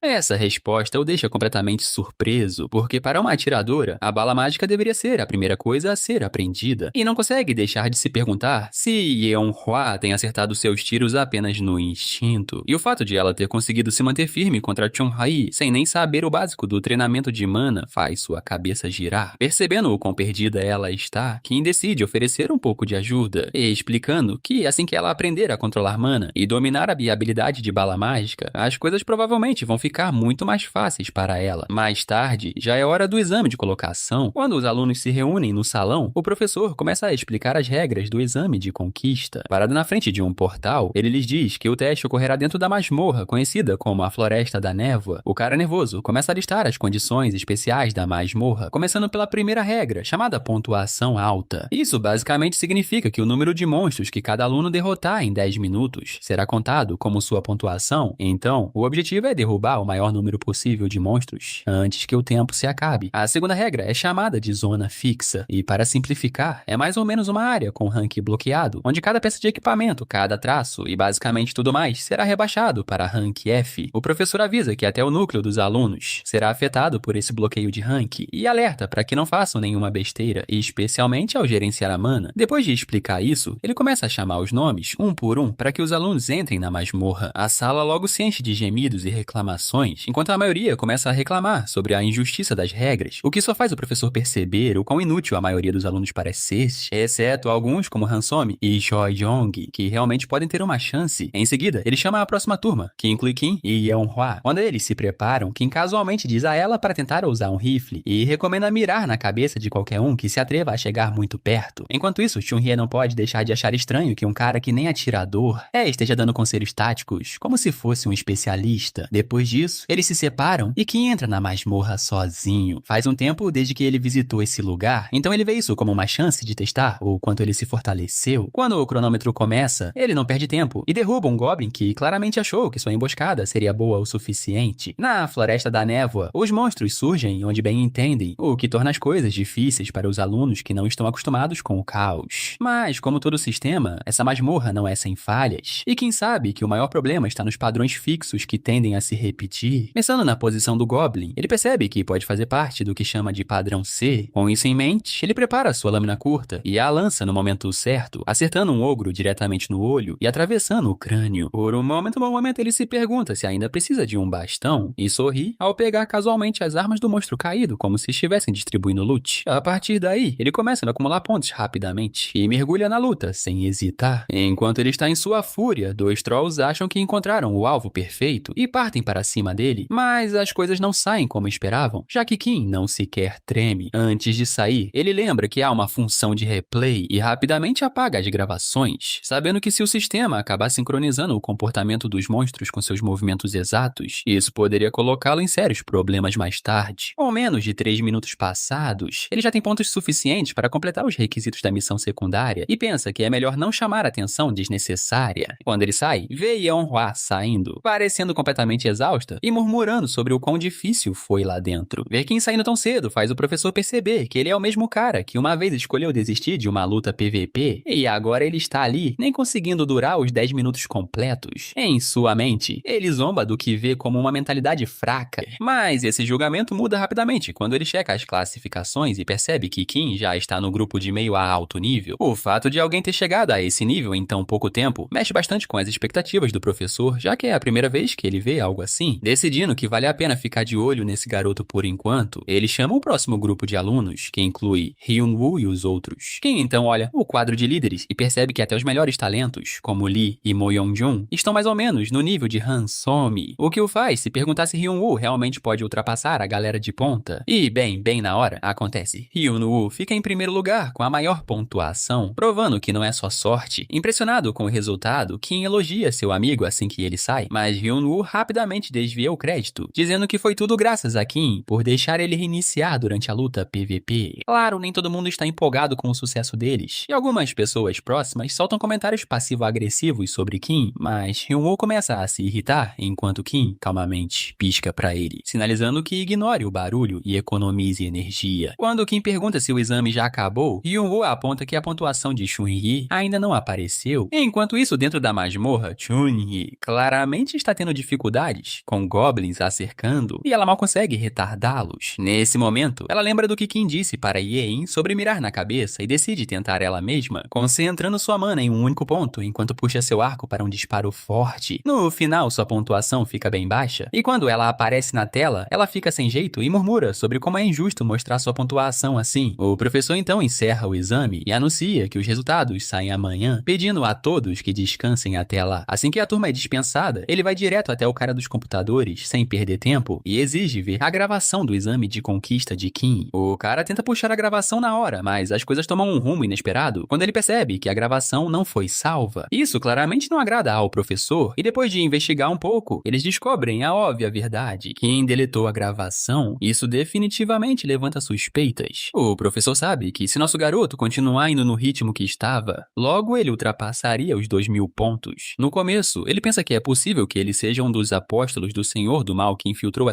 academia, então seria inteligente preparar contramedidas discretas contra ele. Quatro Olhos pergunta se deve relatar o caso para o diretor, mas o professor decide observar mais um pouco, porque se não apresentarem provas concretas de imediato, ele acha que Kim vai se esconder e se tornar ainda mais difícil de pegar. Enquanto sai, ele conclui que se nosso garoto realmente for um impostor, logo ele mostrará sua verdadeira natureza. Enquanto isso, na cafeteria, nosso herói, junto com Hyun-woo e Yein, tomam um café. Parece que eles se reuniram no café para tentar entender o confuso livreto que receberam enquanto curtam uma boa xícara de café. café. Nosso garoto pede pra Hyun-woo tirar a carteira de estudante e verificar os pontos. Ele explica que o número que vê são pontos disponíveis que funcionam como uma moeda na academia. Ele continua dizendo que os pontos podem ser ganhos em missões de masmorra, como está escrito no livro, e embora possam ser usados para comprar itens ou serviços, também podem comprar gravações que podem ser acessadas logo antes de o aluno deixar a masmorra, incluindo replays de outros alunos. Ele mostra a gravação de Somen que comprou por 100 pontos. Ver a gravação da garota de cabelo azul acessível tão facilmente deixa Hyun-woo completamente sem palavras. Kim diz que como Hyun-woo tem uma boa pontuação, a dele provavelmente também venderia por muitos pontos. E é exatamente o que acontece. Enquanto Hyun-woo assiste surpreso, ele ganha 300 pontos com as pessoas comprando seus replays de masmorra. O amigo de Kim imediatamente percebe que isso é realmente ruim, porque outros alunos podem analisá-lo e descobrir suas fraquezas. Ele diz a Hyun-woo que, embora tenha se saído bem graças às regras especiais dentro da masmorra, todos logo descobrirão que ele tem um núcleo muito fraco. Mas, devido ao valor dos pontos, o risco vale a pena. Em seguida, nosso herói revela que há uma sala de treinamento especial, onde a mana é densa, o que permite a ele cultivar e crescer mais rápido. Hyun-woo salta da cadeira surpreso ao saber que um lugar assim existe, mas Kim pede pra ele não ficar tão empolgado, porque há condições rigorosas para entrar. Hyun-woo rapidamente adivinha que deve custar uma fortuna, e Kim confirma que custa nada menos que 500 pontos por apenas 6 horas. Não demora muito para que seu amigo perceba que se ele for lá todo dia, vai ficar mais quebrado do que as pessoas sem teto nas ruas. Então, o amigo de Kim pergunta se há outra forma, e nosso garoto animado responde que eles podem comprar o passe de temporada, que é dado aos melhores clubes, o que significa que eles teriam que roubar a vaga de alguém como Mo Yang-jun no clube de esgrima, o que parece bem impossível. Hyun-woo rapidamente desiste da ideia, mas Kim avisa que pode ajudar ele em troca de um favor. Com um sorriso travesso, ele diz que quer que Hyun-woo se aventure na masmorra profunda assim que estiver forte o suficiente, explicando que é um lugar mortal muito mais difícil do que a Floresta da Névoa que eles acabaram de enfrentar. Sem hesitar, Hyun-woo confirma que tem espírito de guerreiro, então não há dúvida de que vai aceitar o convite. Ao ouvir isso, Kim diz para ele treinar o máximo que puder, garantindo que conseguirá o passe de temporada para ele em 2 semanas. Depois disso, ele vai para a oficina para fechar mais um trato. Dentro, ele encontra um recluso ocupado na escuridão que pede para que Kim diga o que quer. Nosso garoto cumprimenta educadamente o veterano e diz que gostaria de entrar para o clube de engenharia mágica, e o homem pergunta por que ele veio direto para a oficina 4 ao invés da 1, e ele responde que o pessoal da oficina 1 mandou ele ali, o que claramente deixa o veterano irritado. O cara manda ele falar o que quer e sair sem ficar enchendo o saco. Ao virar, Kim observa que seu veterano tem uma habilidade de engenharia mágica de rank B e copia felizmente, sem nem se importar com o consentimento. Depois disso, ele olha ali ao redor procurando por algo, e quando seus olhos pousam em um objeto, um sorriso travesso aparece em seu rosto. Ele pega um cubo azul brilhante e pergunta ao veterano se ele tem algum valor. O homem responde que é um lixo inútil, pois é tão complexo que ninguém consegue replicar algo como aquilo. Então nosso garoto pergunta se pode pegar, dizendo que se sente mal por levar de graça, então oferece trocá-lo por um reagente de catalisador, porque, embora o item não seja grande coisa, é algo que um engenheiro sempre precisa. Como ele planejou, o veterano aceita feliz a troca e avisa para ele não falar nada sobre o negócio, e Kim sorri enquanto sai, vendo o tolo se alegrar, achando que acabou de trocar um catalisador que vale 1000 pontos por algo que basicamente é lixo. De repente, uma missão opcional aparece para Kim, e ele rapidamente clica em aceitar, mesmo sabendo que vai ser um grande trabalho. Mas o que a maioria das pessoas não sabe é que a recompensa dessa missão lixo é o item de rank S, chamado o Cubo da Vida. Como alguém que já criou 1000 personagens de rank S no passado, ele vai até a sala de treinamento de mana, porque conhece um truque de como fazer o item sem passar pela linha de missões cansativa, usando a habilidade de amplificação para aprimorar e a habilidade de engenharia mágica B, copiada para rank S. Ele começa a resolver o cubo mágico 10/10 dentro de um limite de tempo de apenas 60 segundos. Normalmente, isso levaria cerca de 3 dias para ser resolvido, mas ele consegue fazer um progresso significativo em apenas 1 minuto. Depois disso, ele se concentra totalmente e cresce seu núcleo com 1 hora inteira de meditação focada, seguindo com 1 minuto de trabalho no cubo repetidamente, sem parar, porque ele precisa do cubo da vida até sexta-feira para um evento muito especial. No dia seguinte, na aula, ele se surpreende ao ver Yein chegando cedo, enquanto Hyun-woo está estranhamente atrasado, mas logo é distraído pelo ataque surpresa de biscoitos de dinossauro de Yein. Enquanto nosso garoto fica completamente encantado com os biscoitos de dinossauro crocantes dela, Hyun-woo finalmente chega, e ele pergunta como foi na sala de treinamento especial. Com um grande sorriso no rosto, Hyun-woo diz que foi incrível e acredita que terá um grande avanço em breve. Ao ouvir isso, Kim promete que conseguirá o passe de temporada assim que possível, enquanto Yein entra em depressão profunda ao ouvir Kim chamando seus biscoitos de dinossauros fofos. elfos. Então, o professor entra na sala e anuncia que as batalhas agora acontecerão na arena. E o limite de tempo será aumentado para 10 minutos completos. Então eles devem usar cada momento com sabedoria. Ele também explica que todo aluno do primeiro ano deve completar 3 lutas durante a semana e que suas pontuações serão muito reduzidas se recusarem a participar. Ao ouvir isso, Kim sorri silenciosamente, antecipando o evento que ele estava esperando ansiosamente, e pensa que finalmente é hora de destruir a concorrência. Ele checa o painel do sistema e percebe uma missão secundária que aumenta a recompensa conforme o número de vitórias que ele conquista após jogar 3 partidas PVP. Por causa disso, ele sabe que não pode perder e não tem escolha a não ser ganhar. Ele diz a Hyun-woo para ir com ele para a arena, mas antes que possam sair, Yein pega seu braço e menciona que está livre hoje. Todos ao redor deles olham, pensando que uma proposta está prestes a ser feita, mas suas esperanças caem imediatamente quando percebem que tudo o que ela quer é uma sessão de treinamento que os dois já haviam planejado. No final da tarde, quando a arena está completamente vazia e Kim está casualmente se divertindo com seu amigo, um cara de cabelo vermelho chamado Ji-hong entra e começa a zombar dele por ter desistido da batalha contra a Miss Song. Ele chama Kim de covarde, o que imediatamente deixa Hyun-woo ainda mais irritado, mas Kim calmamente acena com a mão, afastando o assunto e impedindo que a situação piore. Ainda assim, Kim não tem planos de pegar leve com o ruivo e começa a provocá-lo, apontando que ambos acabaram com a mesma pontuação nos exames de colocação. E isso deixa Ji-hong ainda mais irritado e ele grita sobre como é insultante ser comparado a um covarde, desafiando Kim para um duelo direto ali mesmo. Kim aceita sem hesitar, claramente se divertindo com o rumo que as coisas estavam tomando. Ji-hong vai com tudo, acreditando que pode terminar a luta com um único golpe forte, mas Kim está um passo à frente e o atinge com o feitiço do beija-flor, paralisando-o instantaneamente. Ele ainda zomba de Ji-hong por cair no mesmo truque 2 vezes, especialmente depois de ser humilhado pela garota do trovão não muito tempo atrás.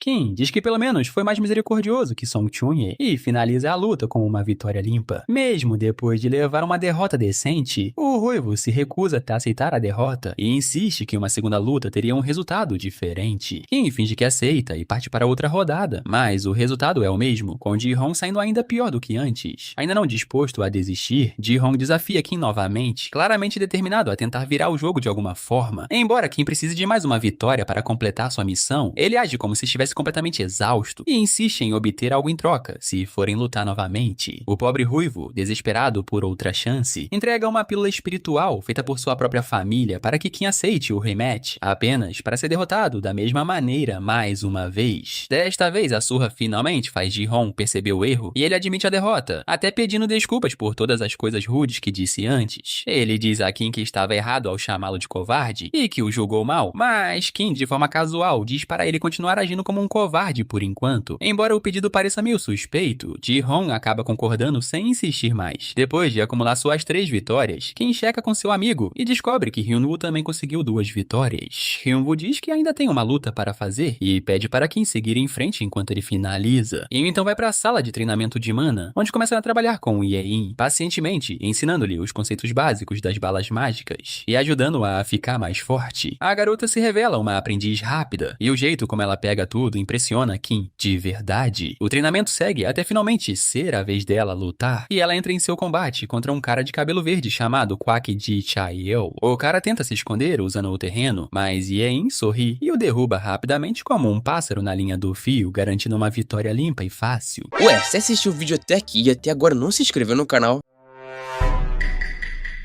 Que isso, mano, você tá vacilando, hein? Bora, meu filho, se inscreve aí pra gente bater 100k de inscrito. Vai me deixar muito felizinho, hein? Mais tarde naquela noite, o professor da turma revisa as gravações das lutas e percebe algumas coisas que não batem. Seus olhos se arregalam quando vê a batalha de Yein e começa a questionar como alguém poderia melhorar tanto em apenas 2 dias. Então ele se lembra de ter ouvido que Kim treinou com ela e fica claro que ele deve ter puxado algumas cordas de novo. O que ele vê dá um calafrio nele enquanto começa a se perguntar quem é realmente esse garoto misterioso.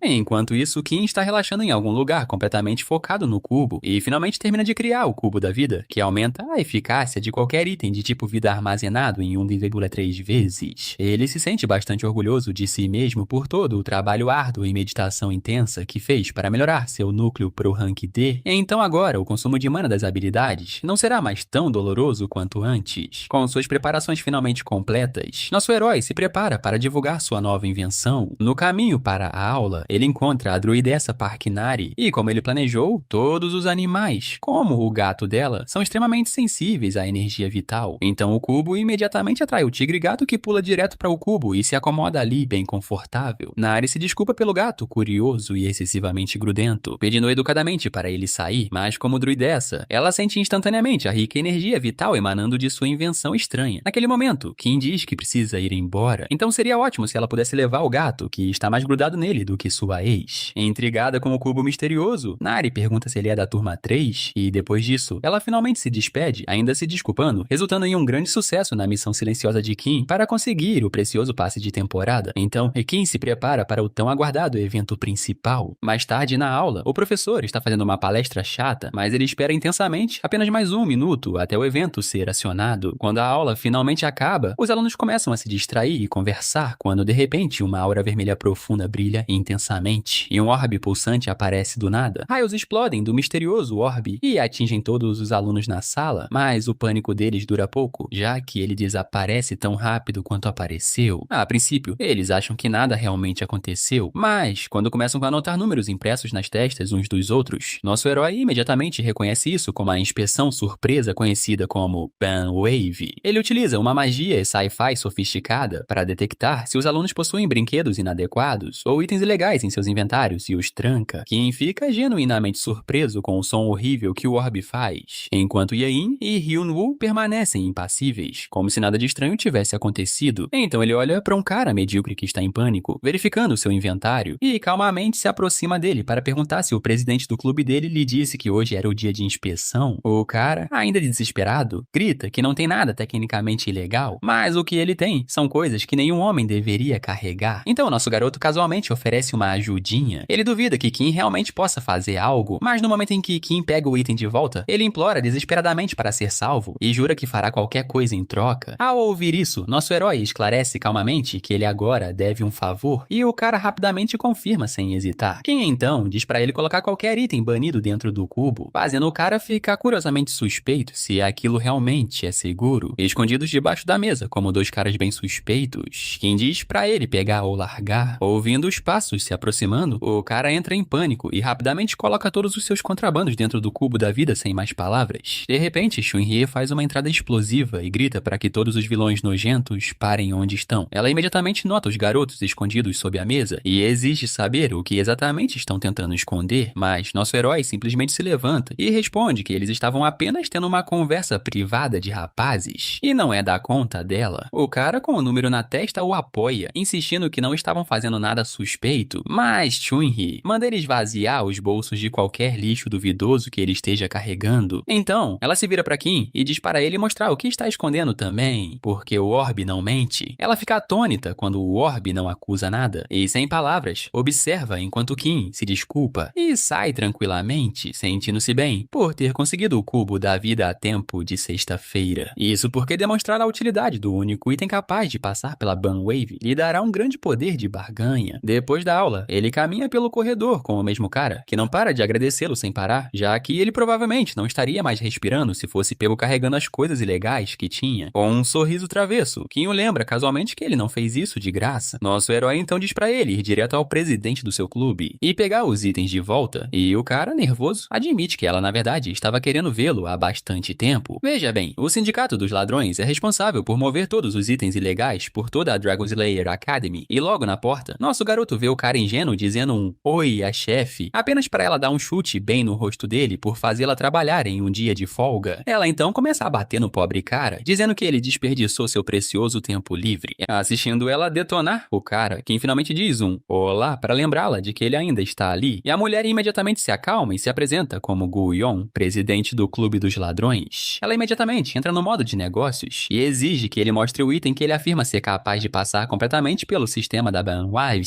Ao ver o cubo da vida de perto, ela não consegue acreditar que ele existe de verdade, como os rumores diziam, e até admite que está tão empolgada que quase quer roubá-lo para si. No entanto, nosso herói lembra a ela que ela seria pega imediatamente, já que todos os itens Magitech possuem uma função anti-roubo, deixando-a surpresa de saber que o cubo é um item Magitech. Ao ouvir isso, a empolgação dela diminui e ela se recosta, perguntando o que exatamente nosso herói está realmente buscando, enquanto também explica que não há muito que eles possam oferecer no momento. orçamento, já que o clube está quebrado no momento, ele então garante a ela que não pedirá nada que eles não possam realmente fazer e educadamente pede que ela o acompanhe pessoalmente até o depósito subterrâneo temporário para uma pequena conversa privada de negócios. Isso imediatamente azeda o humor dela e ela estreita os olhos, perguntando se ele está falando sério, pois o depósito temporário é onde todos os contrabandos apreendidos ficam jogados logo depois de serem capturados pelo Banwave. Ela explica que isso normalmente passa por uma triagem pelos superiores dentro de uma semana, após a qual tudo misteriosamente desaparece para um lugar que ninguém sabe nada. No entanto, nosso garoto responde calmamente que já sabe que a própria presidente vai para lá em 1 ou 2 dias. Então ela pergunta se ele é um capanga trabalhando para o comitê disciplinar. Ele dá de ombros e diz a ela que não tem nada a ver com aquele grupo arrogante. Na verdade, ele está em péssimos termos com eles. Ao ouvir isso, ela diz, agradecendo pela ajuda anterior, que o pedido dele não é exatamente algo fácil de se cumprir sem problemas. Então ele a surpreende completamente, dizendo que já sabe que o depósito temporário é vigiado dia e noite pelos membros do comitê disciplinar e que, embora invadir seja difícil, sair depois da missão é praticamente impossível. É exatamente por isso que ele oferece um bom negócio. Ela só precisa ajudá-lo a sair e, em troca, ele entregará o cubo da vida. A presidente faz uma pausa e pondera seriamente sobre a proposta, percebendo que seria incrivelmente útil para o Clube dos Ladrões esconder seus itens mais valiosos dentro de um cubo mágico que nem o Banwave pode detectar. Enquanto ela reflete, Kim troca um olhar direto com ela, dando-lhe a última oportunidade de aceitar o acordo antes que ele saia de cena. No local onde essa operação secreta está prestes a acontecer, os ladrões se reuniram. Antes de fazer qualquer movimento drástico, a líder do clube, Dan Jiu-Young, fez uma contagem preliminar, garantindo que todos estivessem presentes. Todos estavam lá, mas os membros estavam confusos com a adição de um novato desconhecido, sem dar muitas explicações para seus membros. Jiu-Young simplesmente disse que o garoto estava ali para ajudar. Naturalmente, os ladrões mais velhos estavam céticos quanto ao garoto. A missão já era arriscada o suficiente. Adicionar outro novato no meio poderia complicar tudo. Daven, a garota de tecnologia do clube, e o apoio de fora confirmaram que os preparativos estavam completos. Como último conselho, a líder avisou Kim para não chamar atenção de jeito nenhum. Assim que entrassem, a prioridade seria pegar itens pequenos e raros, infundindo suas pernas com poderes sombrios. O clube dos ladrões avançou. A técnica se chamava Silent Steps, e uma habilidade de movimento de rank B. Desde que o cubo da vida foi criado, Kim sentiu liberdade para limpar a engenharia mágica de sua habilidade e substituí-la por uma habilidade crucial de furtividade. Bastou ver o clube executar a técnica para ele fazer a troca. Enquanto isso, o guardião da alma na entrada estava completamente despreparado para o que estava prestes a acontecer. De repente, ele viu borboletas bizarras voando ao seu redor. Quando ele percebeu que algo estranho estava acontecendo, as borboletas já tinham detonado, se transformando em uma substância restritiva através de um voo sombrio. Foi uma perfeita corda e mordaça para lidar com os guardas despreparados sem causar danos graves. Neste antigo prédio, o terceiro andar secretamente abriga uma tonelada de tesouros confiscados. Não é surpresa que as autoridades tenham colocado incontáveis feitiços de segurança ao redor do local. Depois de contornar uma boa parte das armadilhas, o grupo foi avistado por um guarda de patrulha. O patrulheiro tentou levantar seu bastão, mas foi rapidamente amarrado e neutralizado pelos gêmeos ladrões. Depois, eles encontraram mais guardas, e o grupo lidou com os membros da segurança de forma rápida e eficiente, sem derramar sangue desnecessário. Eventualmente chegaram na última esquina que levava ao depósito temporário. Antes de invadir o local, Dan Jiu-Young retirou um artefato para uma verificação final. Através de um vidro mágico, ela avistou um cara com cara de goblin, aparentemente protegendo a porta do depósito. Ele era um durão do terceiro ano, com um machado de rank,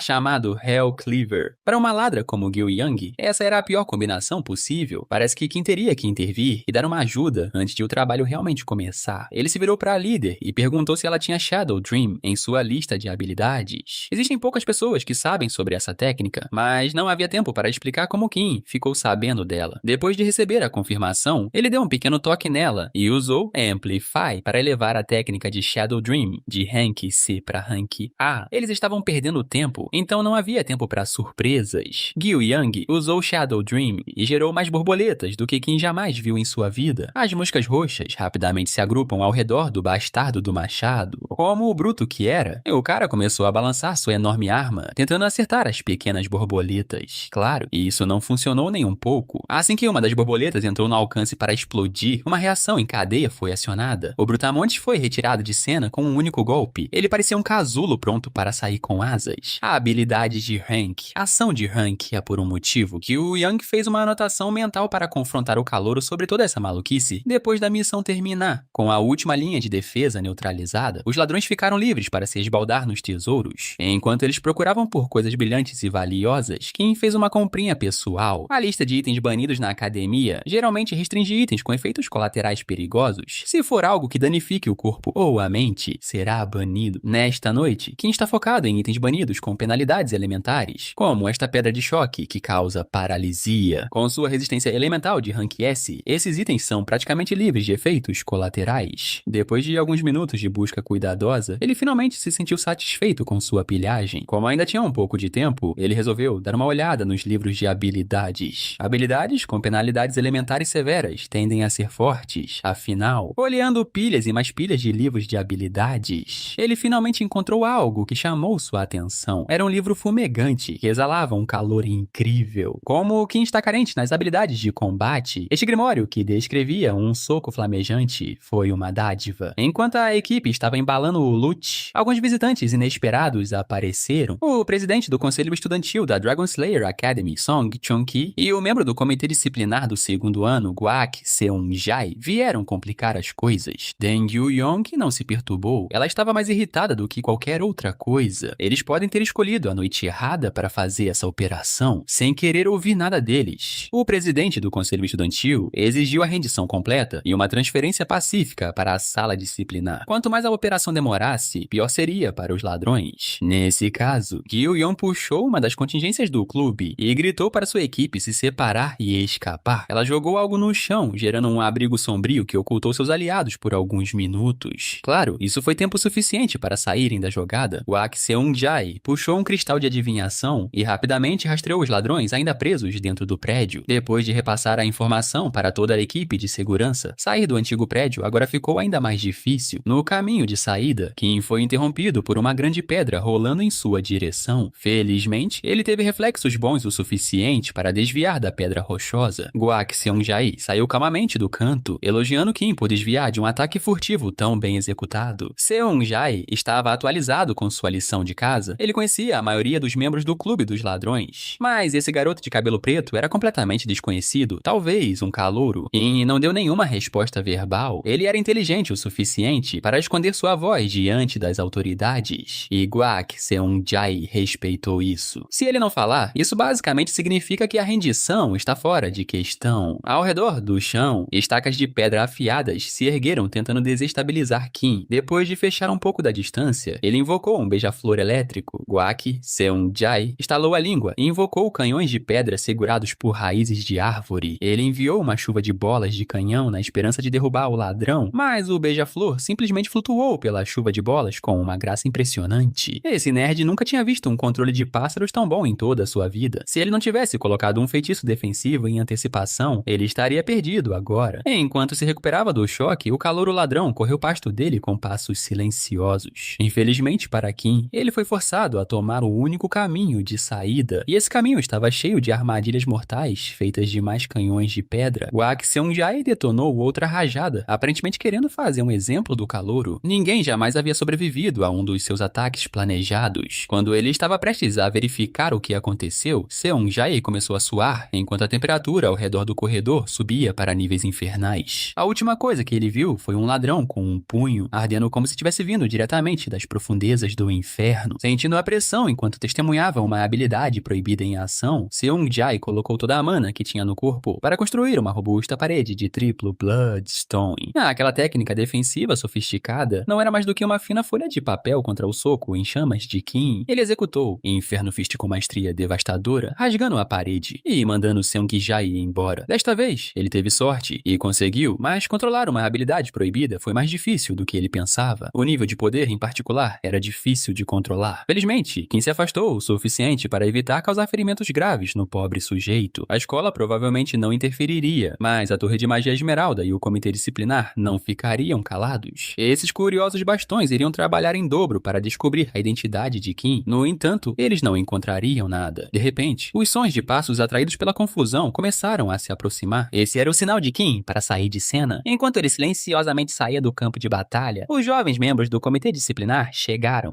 No dia seguinte, algumas pessoas foram escoltadas até a sala de verdade do comitê disciplinar dos estudantes. Sentada na cadeira quente, Dang Yu-yong se fez de santa enquanto alegava jurava sua inocência. Ela havia ficado detida por tanto tempo que conseguiu desgastar o presidente do conselho estudantil até ele deixar a sala. O chefe do comitê disciplinar, Oh Se-hun, assumiu o processo de interrogatório e adotou uma abordagem mais suave. Ele calmamente entregou o registro de itens do depósito temporário para Ju-young e ela folheou as páginas com um sorriso de satisfação. Internamente, ela agradeceu a Kim por ter se envolvido. Página por página, pequenos itens valiosos foram furtados por seu clube. O chefe do comitê e todos os outros sabiam quem era o culpado, mas não sabiam o método que usaram para esconder os itens, nem tinham provas concretas. Como sempre, Gyu-young negou firmemente as acusações. Se ela tivesse que pagar por um crime sem evidências reais, não ia cair nessa armadilha. Por enquanto, o chefe só poderia aplicar uma punição fraca ao principal culpado. Depois de deixar a sala de verdade, ela se deparou com o resto do comitê disciplinar. Contando os membros dentro da sala, parecia que estavam faltando um membro-chave. Ver ela se comportando de maneira convencida irritou Song Chun-hee. Ela achava que a mente mestra estava fingindo que não sabia de nada. Chegando ao limite da paciência, Chun-hee exclamou sobre um dos ladrões usar algo tão perigoso quanto o Inferno Fist para mandar o veterano Guak Seong-jae para a enfermaria. Na verdade, Ju-young não fazia ideia do que essa garota estava falando, mas se tivesse que adivinhar, só havia um cara naquela operação habilidoso o suficiente para usar uma técnica proibida. Depois de ser interrogada, a líder do clube foi direto para o clube e verificou a mão de Kim. Surpreendentemente, estava perfeitamente bem, sem marcas de queimaduras. Kim não se preocupou em esconder o fato de que ele foi responsável pela hospitalização daquele sujeito. Esqueça aquele nerd de 4 olhos. É hora de ver os frutos do trabalho deles. Olhando para a abundância de tesouros armazenados com segurança no cubo da vida, Gyu-young estava babando de excitação. Ela nunca tinha visto uma sopa de cores tão bonitas antes. Com essa colheita abundante, o acordo pode ser considerado cumprido. Justo quando Kim estava prestes a sair, Gyu-young o parou com um convite formal para se juntar ao clube dos ladrões. Ela prometeu cuidar do novato se ele deixasse. Na noite passada, ela viu arrogância e ganância. Aos olhos dela, esse garoto era a personificação de um ladrão perfeito. Pode parecer um insulto, mas era um grande elogio vindo dela. De qualquer forma, Kim recusou a oferta de recrutamento. Ele achou que essa garota só queria ele em parte. Por causa do cubo da vida, ele já tinha planos de vender esse negócio. Embora, mais do que tudo, ele precisava de passes para a sala de treinamento especial, cerca de 4 deles. Além disso, a imunidade ao Wave era apenas um recurso extra. A verdadeira força do cubo estava em sua habilidade central. Ele prometeu revelar a descrição do item para ela em troca de um pequeno favor. Kim só queria plantar algumas sementes ao passar uma mensagem para o chefe do clube de Magitech. Algumas notícias sobre um calouro que completou um cubo das 10